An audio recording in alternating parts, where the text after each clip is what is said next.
Good morning, everyone. If you don't know me, my name is Matt. I'm one of the pastors here. It's lovely to be with you. And if you do know me, then you probably know that we've been on a family trip over the last little bit. We took our two boys to Sydney for 5 days. And again, if you're not familiar with us, our sons Daniel and David are both on the autism spectrum. And they've never been on a family trip before. They'd never been on a plane before. They'd never stayed at a hotel before.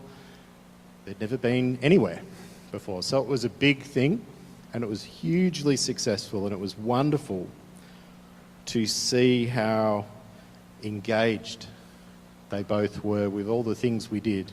Kylie and I are exhausted now, though. Last week, I caught the stream last week. I felt like I missed out. Last week, Stephen talked about how it feels to grow up. Growing up is often a painful thing. We've even got a term for it, growing pains. Each of my 3 sons, at different stages of their childhood, have told me about strange pain they feel, often in their legs. And these pains have no explanation. There's nothing wrong with them. Looking back, it's always interesting to me to reflect on it. Those times have often coincided with growth spurts. Growing can hurt. Another aspect of growing up is how our way of hearing and seeing the world around us changes over time. Think about how you saw the world when you were very young, if you can remember. The reason why I put that in is that often we can't remember what it was like when we were very young. Think about your earliest memories. Our early years are a time of intense learning. It must be like sensory overload, and I think that's why often we can't remember these things. But try to think back. How did you see the world when you were little? How did you see the people around you? What were the conversations like around you? What did you hear and understand? I've spent a lot of time working with children. I used to be a child carer, and then I was a teacher aide. So I spent about 21 years working in education in different forms. And little children are wonderful because they're mostly anyway, they're innocent. And they're free from most of the inhibitions that us adults are saddled with. Little children will often come at you with a refreshing openness and honesty. But they are children, and their understanding of the world around them, their way of listening, their way of seeing other people is often incomplete. The Apostle Paul wrote about this in his first letter to the church in Corinth. Paul writes, "When I was a child, I talked like a child. I thought like a child. I reasoned like a child. When I became a man, I put the ways of childhood behind me. For now we see only a reflection, as in a mirror. Then we'll see face to face. Now I know in part, then I shall know fully, even as I'm fully known." What's he talking about? I think that as we travel the journey of being growing people, Jesus wants us to grow up. Not just get older, not just know more stuff. He wants us to grow up. He wants us to see and listen in a more discerning way. He wants us to see other people as they really are. In Luke chapter 7, Jesus eats at the house of one of the Pharisees, a man named Simon. While he's there, Luke tells us a woman who'd lived a sinful life came along because she heard Jesus was there. Luke writes this: as she stood there behind him at his feet, weeping, she began to wet his feet with her tears. Then she wiped them with her hair, kissing them, and she poured perfume on them. Simon was scandalized. He knows all about this woman. He knows what kind of life she leads. And he argues with Jesus. He tells Jesus that Jesus shouldn't even let this woman touch him because she's a sinner. And they have a short exchange. Jesus challenges Simon's thinking with a story about the forgiveness of debts. But the really interesting thing is what Jesus says next. Jesus looks at the woman and then says to Simon, "Do you see this woman? Do you see this woman? Do you see her?" I think Jesus is asking, do you see her? You can see her sin. You can see her problems. You can see your opinions about her. But can you see her? Do you see this woman? Do you see her? How often do we really see people? Because when we're not mature, we don't really see people. Little children often don't really see people. They see a provider, or they see an authority figure, or they see someone who might meet their needs. But that's not the whole picture of who a person is.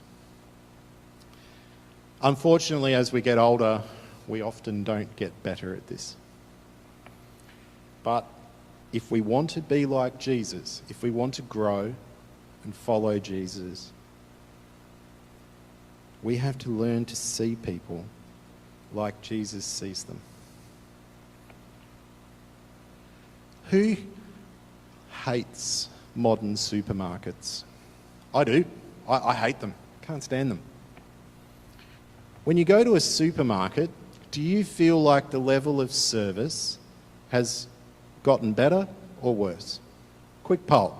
Thumbs up better or thumbs down for worse?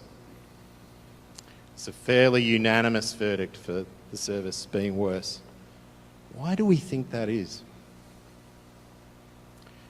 Well, our modern supermarkets are a great illustration of not really seeing people. Our big supermarket stores have been organised in such a way as to maximise profit and minimise costs. But they've also been set up in a way that encourages us to not really see other people.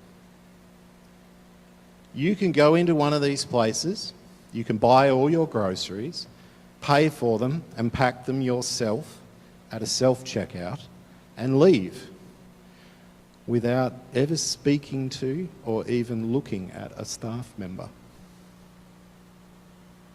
Or anyone else, for that matter.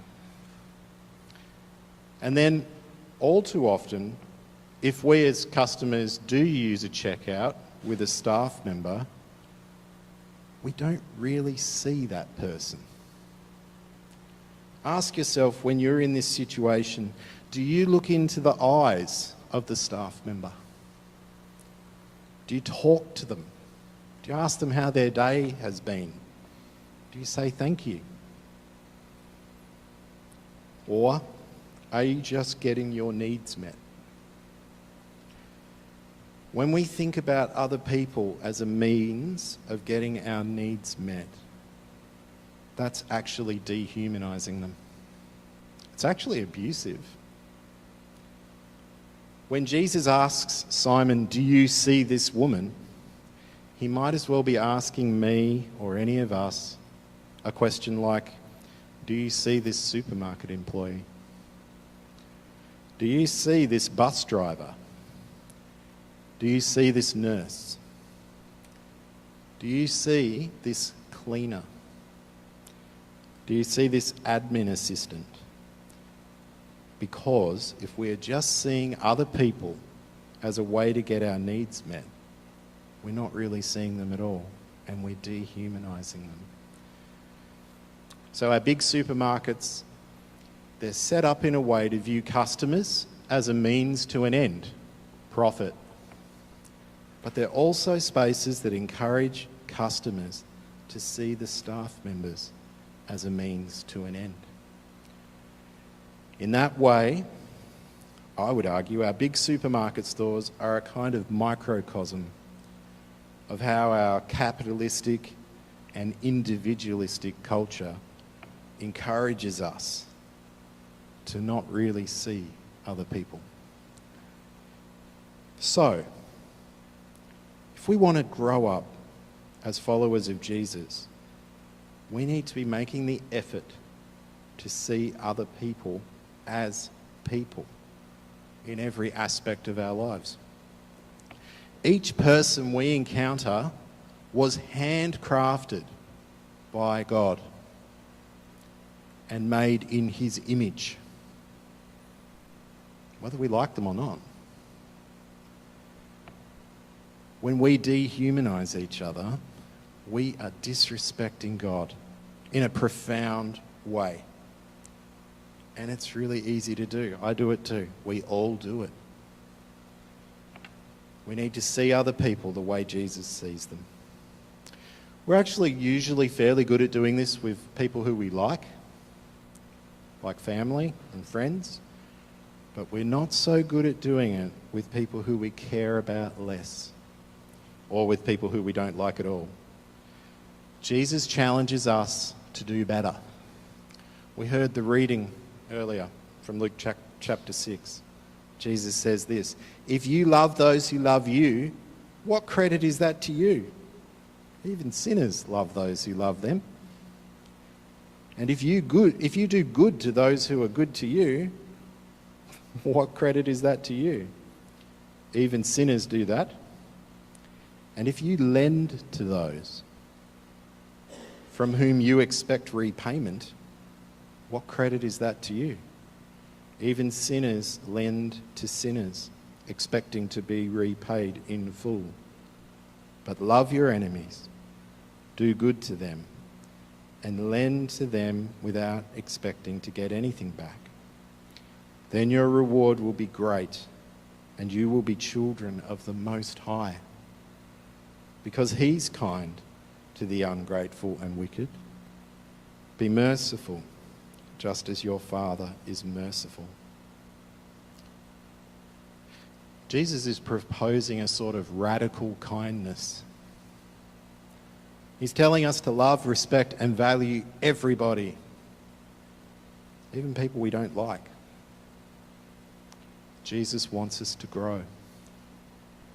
He's saying, grow up. See the person in front of you. Really see them. Don't just see their stuff, their baggage, and don't just see your stuff. See the person. See someone created in the image of God.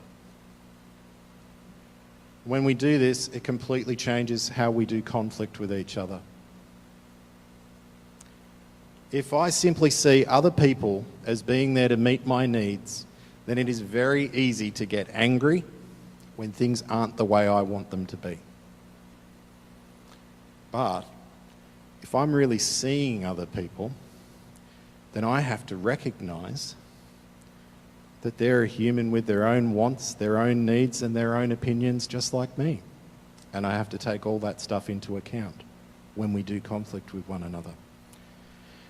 And my stuff, my baggage, although it feels important to me, it's just my stuff. And it is not about getting my own way. That is growing up. Jesus is calling us to do this. In order to see the world like Jesus, we have to listen to what he has to say. Jesus wants us to live in freedom from all our sins and baggage. He's already dealt with it. Look, we're just a couple of weeks from Good Friday. That's already dealt with. But Jesus also wants us to see other people. Jesus wants us to love radically. Not just our family and friends, but all people. Jesus wants us to care about justice. Jesus wants us to include everyone in the story, because that's what he did. When we listen to what Jesus has to say, we're offered a worldview. And this is how we see like Jesus, by adopting his worldview, not ours. There's that tired old phrase, what would Jesus do? It seems like a cliche. Well, it is a cliche, right? But as much as it's a cliche, it's actually the right question. It's the right question to ask. In all areas of our life, if our first question that we ask ourselves is, what would Jesus do here? That is a really, really good place to start. So long as we're honest about the answer. When we really listen to what Jesus has to say, the answer to that question, what would Jesus do, is probably not as comfortable as we'd like to think. Because Jesus is not comfortable. Look at the issues that we're facing today. The things that we're all talking about, the stuff that's on our mind, and really think about how Jesus would respond to them. Reconciliation with Indigenous Australians. What would Jesus have to say about that? Do we think he might have some things to say to us about that? Homelessness. What would Jesus have to say about that? The gap between rich and poor. Equality between men and women. Treatment of refugees. Do we think Jesus might have something to say to Australians about that? The war in Ukraine. What would Jesus have to say to us about how we respond to war? LGBTQIA rights. It's a hot button issue. But how would Jesus respond? What would he actually say to us? Many of us will have a knee-jerk reaction and a knee-jerk answer to how we would say Jesus would answer. But I would say, go reread the Gospel of Luke that we've been in, or any of the other Gospels. We often find that Jesus is a lot edgier and riskier than we would like him to be. Jesus will often challenge our comfort zone.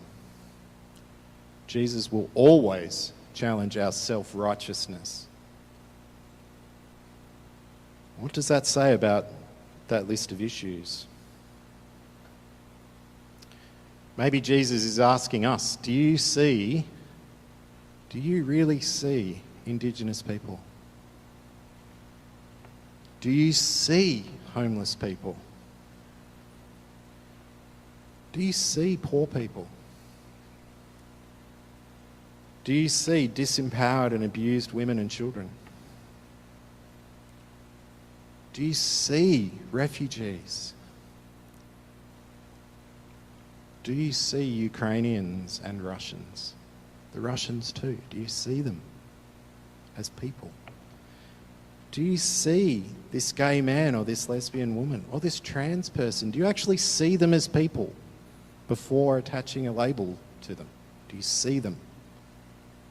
Jesus is calling us to see like he sees. Jesus is calling us to grow up.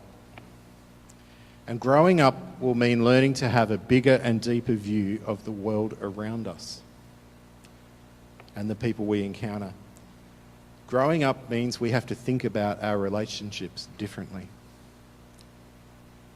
Growing up means looking at conflict differently, because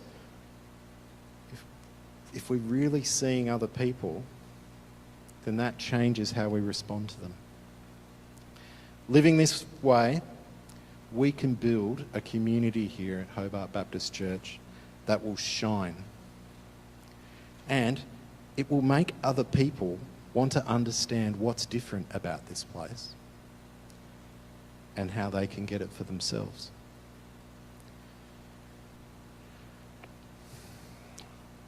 Luke also wrote the book of Acts. And Acts is a kind of sequel to his gospel. In Acts chapter 2, Luke tells us about how the early church lived. He says this: they devoted themselves to the apostles' teaching and to fellowship and to the breaking of bread and to prayer. Everyone was filled with awe at the many wonders and signs performed by the apostles. All the believers were together and had everything in common. They sold property and possessions to give to anyone who had need. Every day they continued to meet together in the temple courts. They broke bread in their homes and ate together with glad and sincere hearts, praising God and enjoying the favour of all the people. Praising God and enjoying the favour of all the people. And the Lord added to their number daily those who were being saved. This was a community of Jesus followers who were really trying to live in a way that listened to Jesus and saw like Jesus. To be clear, they were not perfect. We know they weren't perfect. They made lots of mistakes. They got things wrong. But their heart was to listen to Jesus and to see the world around them like him and to follow him. They had real community with each other. They visited each other and they shared in each other's lives. They were generous and they looked after each other. They cared about each other. And people noticed. Luke says it. They enjoyed the favour of all the people. They enjoyed the favour of all the people. Doesn't that sound great? Can you even imagine the church of today managing to enjoy the favour of all the people? What was the reason? People saw how they were living. People noticed how they valued each other. People noticed how they loved each other. And people wanted to be part of it. They wanted to have it too. And the Lord added to their number daily. One of the reasons that the Western Church is facing declining membership and growing disapproval is because of how some of the people in the church have behaved. We have to tell the truth about that. People notice. Just as people notice when we do things well, people notice when we don't. When we're not valuing each other, people notice. When we're selfish, people notice. When we're judgmental or unloving, people notice. When we find ourselves struggling to engage younger generations, we have to own up to the possibility that maybe we have some work to do. When we can't get our children or grandchildren to engage with faith, we need to ask ourselves the hard question of why.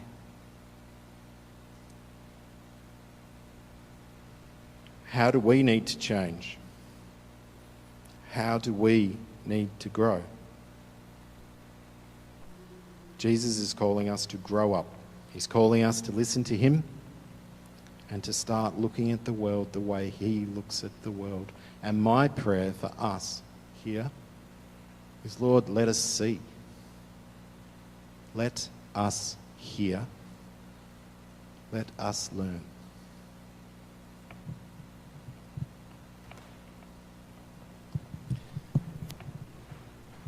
Thank you, Matt. Sorry, grabbing all my little devices there. I've got some questions to ask you. I'm sure you do. And if there are people with questions who haven't got those in yet, feel free to send that through quickly. If I could start, Matt, with at the beginning you were talking about, you used the analogy of a child and that metaphor. Paul obviously uses it in that sense of putting away childish things. Yes. Jesus uses it another way, doesn't he? He does. Says, faith like a child. Yes. How do we manage those two contrasting metaphors? Well, I would suggest that Paul is talking about putting away the immaturity of childhood, whereas Jesus is talking about holding on to the innocence and wonder of childhood. And it probably sounds like a trite answer, but I actually do think it's that simple. Great. Thanks. An excellent answer. We heard David's song earlier encouraging us to see, I say David's song because David brought it to us. He didn't write it, of course, but that idea of seeing with Jesus' eyes, and you spoke about that so well in terms of, do you see this woman? A powerful question. And Jesus often saw people in their hurt, and he offered wholeness, didn't he? In a world that quickly talks about identity as the first thing, in what ways would Jesus see through that identity question? It's interesting, isn't it? Because of our individualistic culture, people grow up to attach their identity to things that are, they're actually things that they can't control, they can't change, and they're things that aren't going to bring them joy or peace at all. I had a conversation with a young person a little while ago. It was during the coronavirus lockdowns, and she was talking about how frightened she was. And one of the great things, I think, about being a follower of Jesus is that we're offered this wonderful sort of context for everything that happens in our lives. And I guess you could call it an identity that's bigger than ourselves. So when things happen, it's not actually, say something happens in your life, if you're finding your identity in Christ, it changes how you look at it. Whereas if your identity's, for example, wrapped up in your job and you lose your job, you're in real trouble. If your identity is wrapped up in your relationships and your relationships fail, you're in real trouble. If your identity is wrapped up in anything like that, it's not going to last. But when we find our identity in Jesus, that's good, that's everlasting. Trust that. And I think that was the power of his words often that saw past that Yes. surface identity, whether it be Samaritan, woman, Yes. leper, whatever that was, and saw the wholeness of God there. Yeah. The woman who cleaned Jesus' feet came to him. How should we see and interact with people and parts of society that have no interest in coming to Jesus? Or is that what it is? I think, and I sort of gently touched on it. I think the first question we need to ask ourselves, when there's a section of society that is not interested in Jesus, I think we need to ask ourselves why. We need to figure that bit out first. Oftentimes, in my experience anyway, it's because they've had some sort of a negative experience connected to either someone who's in a church or something like that, or they've seen something on TV that came from someone who was speaking on behalf of a religious group or whatever, or they've got a slightly wrong idea of what Christians think about a certain thing. And so I think it's really helpful to do the work of figuring out why are these people, not wanting to hear about Jesus. If we can understand that, I think then it gives us the ability to approach people in a more humble way, which I think will get you a lot further in terms of sharing Jesus with the world. Thank you, Matt. And a final question that's come through in terms of Jesus, as we understand him as a man who came to earth, he was not in that sort of close relationship in a sense of a marriage partner. How does living in a relationship, that type of relationship with another, change the way we might consider that question, what would Jesus do? It's an interesting question. I have made the comment before at a different Q&A about how for families, it's often no longer an individual question. It becomes more of a family question. So I'd use the example of my family. To serve in ministry was not just my decision. It was a thing that everybody had to sign up for because everybody was affected by it. So I think that's at least part of the answer. You have to start then thinking about all these things as a group, as a unit, because if everyone's not on board, it doesn't work very well. You're not sort of all pulling in different directions. So long as Jesus is the focus of the group, of the family, or whatever that group is, then I think you're going to come to good answers to those questions. Great. Thanks, Matt. Thanks for your words Thank you. this morning. We're going to